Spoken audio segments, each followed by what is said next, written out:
Down side consolidating chart pattern और एक strong pull back, ऐसे ही स्टॉक के बारे में आज हम डिस्कस करेंगे। सो हेलो फ्रेंड्स, कैसे आप सब लोग, and thanks for watching my channel. Friends, इस वीडियो में हम जिस स्टॉक के बारे में डिस्कस करेंगे वो है उज्जीवन फाइनेंशियल सर्विसेज लिमिटेड। आप अगर इसका चार्ट देखेंगे तो आपको ओवरऑल कंसोलिडेशन दिखेगा, लेकिन अब थोड़ा सा इसको केयरफुली ऑब्जर्व कीजिए क्योंकि ये जो स्लोप है ये डाउन ट्रेंडिंग है। ठीक है, ये फ्लैट नहीं है, ये डाउन ट्रेंडिंग है। तो ये चीज़ आपको दिखाई देनी चाहिए और समझ में आनी चाहिए।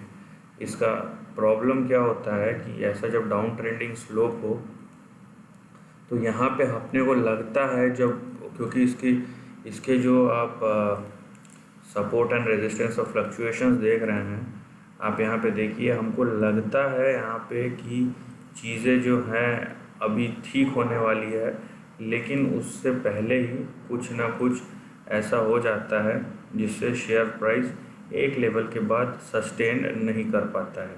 यहाँ पे देखिए आप, मैंने सिंपल सा यहाँ पे लाइन ड्रॉ किया है।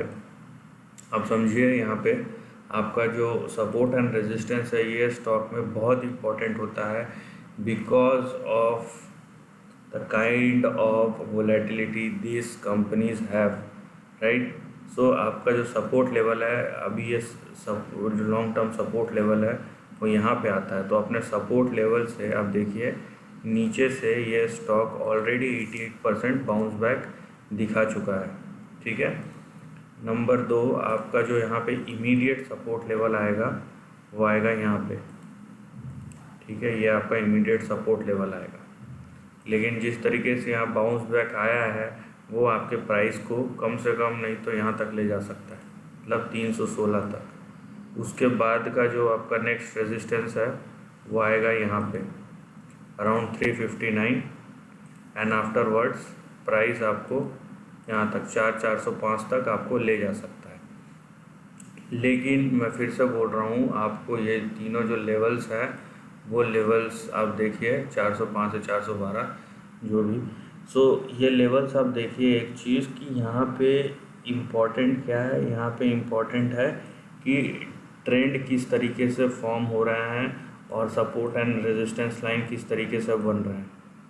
ठीक है, यहाँ पे बहुत ज़्यादा वोलेटिलिटी है पहली बात तो आपको वो वोलेटिलिटी जो है उसको फेस करना पड़ेगा, उसको वोलेटिलिटी को आपको फेस करना पड़ेगा।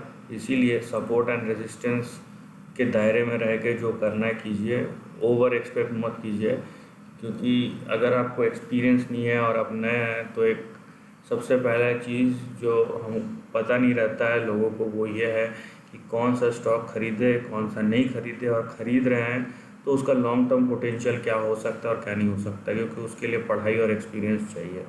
आपका कोई भी जो लॉन्ग टर्म ट्रेंड वो तभी शुरू होगा जब वो 552 के लेवल के ऊपर सस्टेन करे स्टॉक, क्योंकि ये 2016 के बाद से ये कंटिन्यूस डाउन ट्रेंड में है। यहाँ पे स्विंग्स बहुत हाई, ऊपर नीचे बहुत तेज़ से रहता है। यहाँ पे देखिए ये जो हाई स्विंग था ये 143% का था और 1.5 साल तक चला, तो ये अपने आप में एक ट्रेंड है।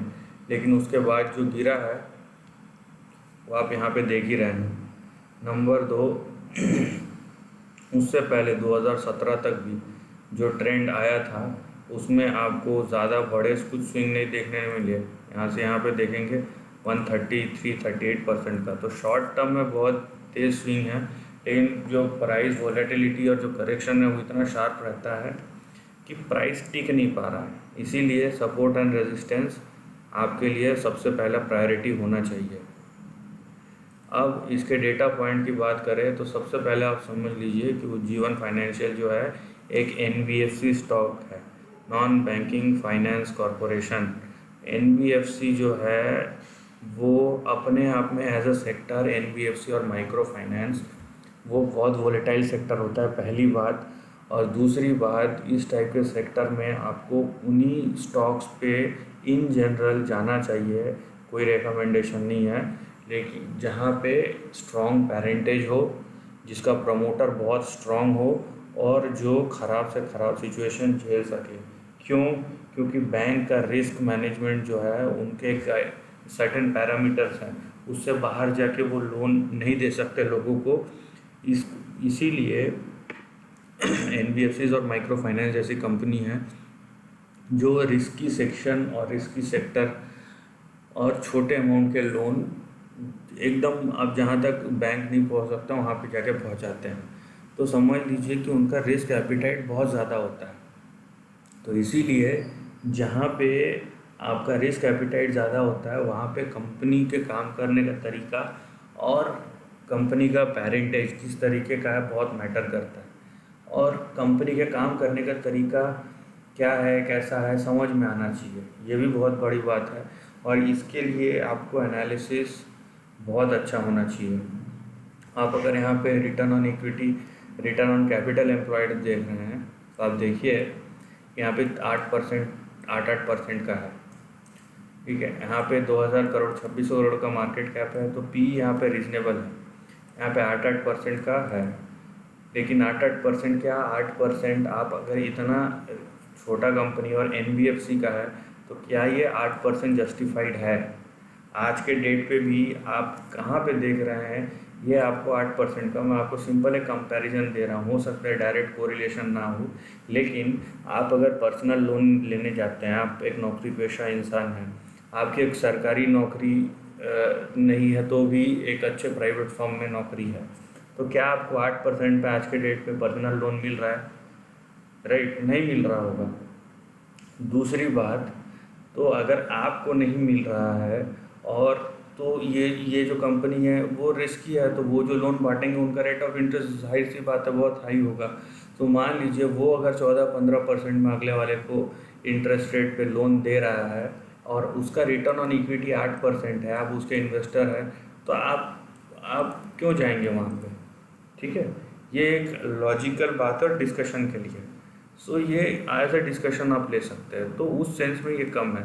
डेट टू इक्विटी NBFC और फाइनेंस और माइक्रो फाइनेंस लोग के लिए मैटर नहीं करता है पूरे फाइनेंशियल सेक्टर के लिए, अनलेस कि ये बहुत ज़्यादा हो, क्योंकि उनका डेट और इक्विटी दोनों पैसा होता है। ठीक है, एक साइड से पैसा लेते हैं, दूसरे साइड से पैसा देते हैं। आप देख रहे हैं इनका ROC 7-8% का ही है। यहाँ पे आप देखिए प्रमोटर्स का कुछ भी नहीं है, जो है एक तो FIIs का है स्टेक, दूसरा है DIIs का। DIIs ने रिसेंटली कम किया है। इनफैक्ट आप देखिए DIIs का एक साथ एक टाइम पे 46% था, वो घट के भी 26% हो गया है। FIIs ने अपना थोड़ा स्टेक बढ़ाया है और बाकी जो पूरा का पूरा स्टेक है वो पब्लिक के पास है।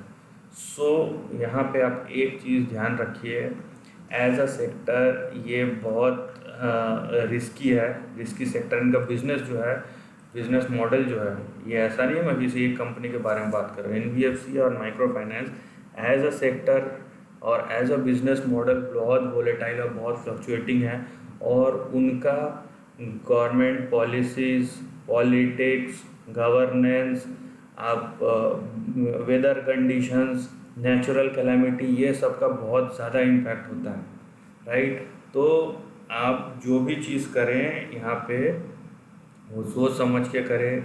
स्टॉक प्राइस रिटर्न और लॉन्ग टर्म बिजनेस अपॉर्चुनिटी दोनों अलग अलग बात है, लॉन्ग टर्म इन्वेस्टर बनना। लेकिन आपको पता होना चाहिए कि लॉन्ग टर्म इन्वेस्टर बनने के लिए कौन सा स्टॉक खरीदना है, और अगर आपको समझ नहीं है जिन चीज़ों का, उससे आपको दूर रहना चाहिए।